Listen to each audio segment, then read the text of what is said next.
Барлықтарыңа тағы да сәлем. Бізде бүгін кішігірім проблема шығып тұр. Қараңыздар, бүгін бізде вебинар, ол жаққа определенный бір мемкоиндар дайындап отырмыз.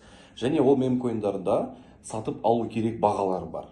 Мысалы үшін там Shiba монетасы мына бағада алу керек, XRP-ді мына бағада, то есть чуть-чуть бағаның құлағанын күтіп сатып алу керек. Но қандай проблема тұр жерде? Ертең бізде понедельник рыноктың ашылатын күні, ал ертең S&P 500. Оның бағасы өседі. То есть оның бағасы өссе, биткоин артынан тоже өсіп кете алады. Соответственно, біз жаңағы мемкоиндарды қалаған бағада алмай қалуымыз мүмкін. И здесь уже идет немного рестратегия. Екі жаққа да біз торговля жасаймыз.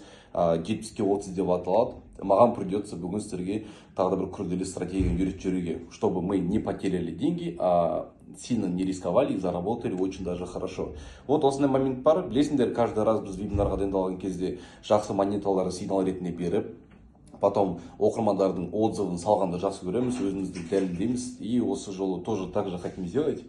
Вот, так что күтем, қосылыңдар и самое главное бізді қолдап қойсыңдар. Үлкен рахмет.